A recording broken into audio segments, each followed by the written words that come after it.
Hey indie game fans! 2019 thus far has been a pretty good year for indie games as well as for this channel, so thank you all for the support. We have had many memorable gaming experiences across such a wide variety of genres that does truly provide something for everyone, so join me as we run down the top 10 best indie games of the first half of 2019. These are presented in chronological order and will probably see some shuffling around at the end of the year, but I personally can guarantee that all of these are great games nonetheless.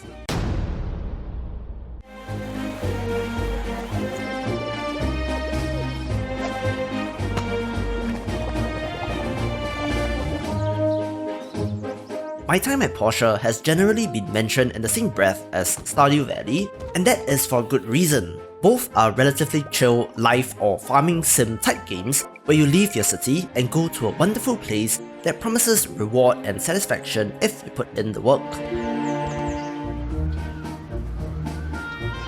However, my time at Porsche's more MMO style presentation, decreased focus on farming, and increased focus on exploration and crafting does give it a little bit of a different feel.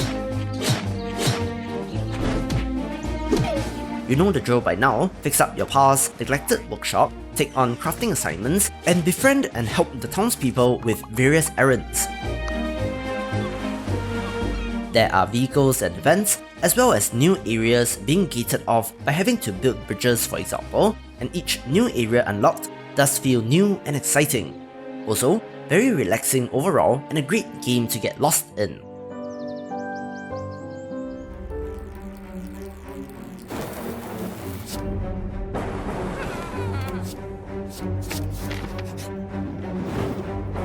I've hammered you guys over the head many times with this, but Slay the Spire is hands down the best roguelite deck builder that I have played. Ascend the Spire with 3 different characters, from the tanky warrior-like Ironclad, the rogue-like Silent, which uses poison and daggers, and the magic slinging mechanical construct. The seemingly simple change of allowing you to see what your enemies are going to do in the next turn then changes the game into an intensive combat puzzle about minimizing damage taken when killing enemies, and the FTL-style random events and relic system can lead to great runs where you feel so overpowered. Speaking of which, the deck building aspect is fantastic, since you can enhance and upgrade cards as well as whittle down your deck by destroying unwanted ones, so it eventually becomes an optimization exercise to see how you can effectively break the game. One more run please.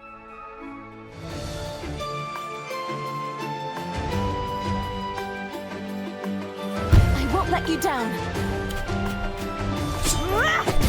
I've said it before and I will say it again that Advanced Wars is back with Wargroove, a fantasy turn-based tactics game with adorable doggles, a hefty, extensive campaign, 4 factions, multiplayer, level and campaign creator, puzzle mode, and so much more really makes this a must-play for tactics fans.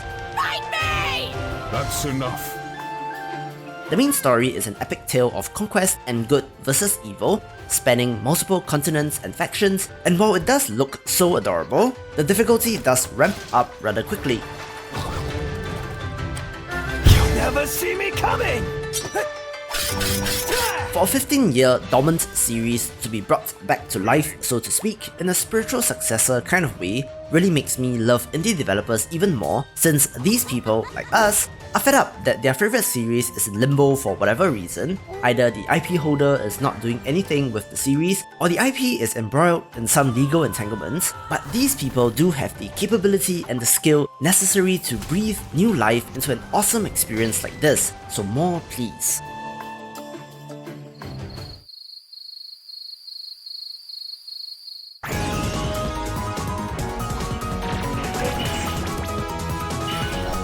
One title which I certainly think that more people should be talking about is the absolutely beautiful Touhou Luna Nights. You guys know that I'm a fan of pixel art, and the art in this one is one of the best that I have seen in a game, with highly detailed sprites, wonderful animation and impressive backgrounds. The main gimmick here is the ability to stop time,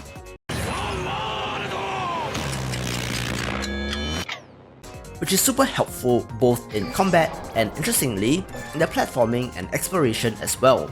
While stopping time is OP, this is balanced by your MP, which must be used for attacks, and the main way to recover this is the Grace system, which rewards you the more risk that you take, since you have to get close enough to enemies and just barely avoid being hit, which is a direct translation from the Toho shoot-'em-up games. The Toho project is an amazing, fan-driven monolith of games, manga, anime, music, and so on, and while you don't have to be into the series to enjoy this game, me being a prime example, I do feel a little left out about the appearances of supposed fan-favourite characters or even major story revelations, but regardless, fantastic playing game that is really quite fun and stands on its own 2 feet.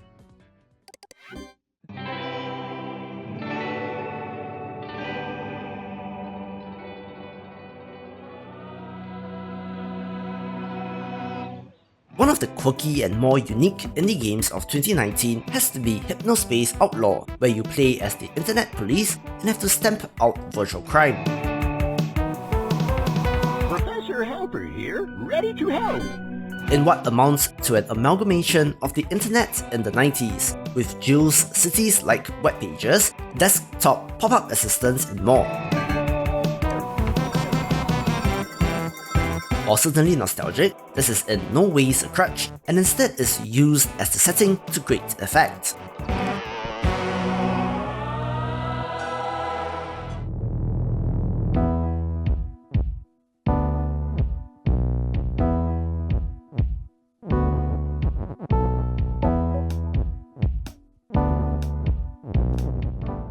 Baba As You has become one of my favourite puzzle games ever, and while not a genre commonly enjoyed by many, I love it when your brain just clicks and is able to find a solution to the devious puzzles.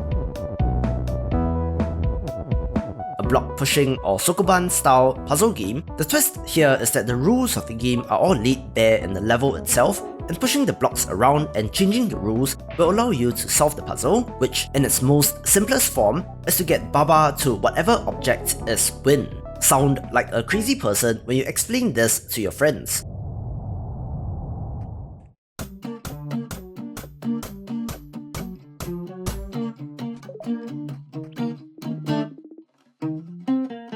If you are at all like me and enjoy progression systems in games, then be prepared to fall into the rabbit hole that is Forager. Play as a little marshmallow fella and mine, craft, farm, explore, fight, and adventure. I love this game so much, mainly due to the gameplay loop itself, which is so compelling since you are always progressing towards something, getting more resources, and even leveling up. This then unlocks even more skills and systems, which all feel very significant, although I would advise going towards the automation routes first to make your life easier. There are Zelda-style dungeons, boss fights and item upgrades, as well as some tricky puzzles, plus the developer is continuing to support the game with more free content, the latest of which includes a weather system, new game modes such as the Single Island Challenge, and even improved sunrises and sunsets, whatever that means.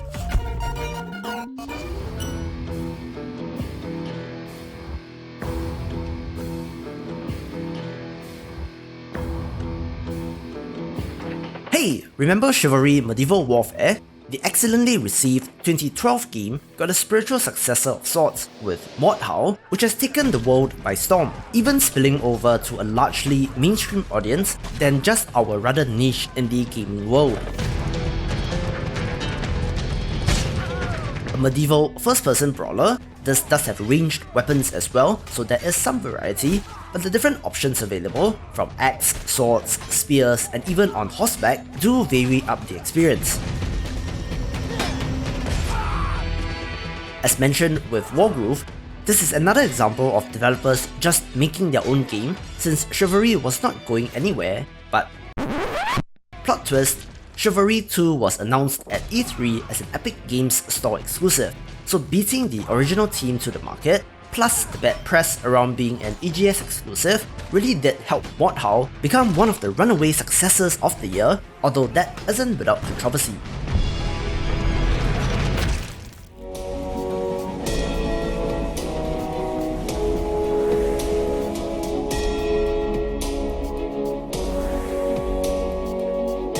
Alright, so moving on to June releases, I'm tipping my hand a little since the best of June video isn't out yet, but the zombie-themed base building RTS They Are Billions hit 1.0, and this game, while in early access, was the one that gave me hope that the RTS is not dead. Being a genre that I have nostalgia for, the PvE focus is clever, pitting you against the insurmountable zombie hordes, and is impressive for its visuals as well as the sheer number of zombies on screen. The 1.0 release came with a campaign titled The New Empire, which saw the humans aggressively expanding outwards and conquering new lands, and while the campaign had a mixed reception, the ever-popular survival mode is present, where you just had to build up your defenses and survive. This came at an interesting time, near the peak of the popularity of Attack on Titan, and in the same way saw humanity cowering behind walled cities like rats, so clever on the developers, which has led to massive success.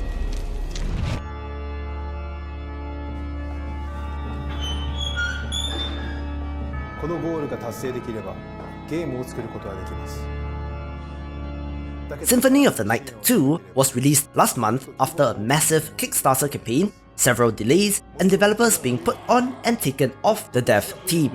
But the final product, perhaps, is better than it has any right to be. After the disappointing Mighty No. 9, Make the bad guys cry like an anime fan on prom night.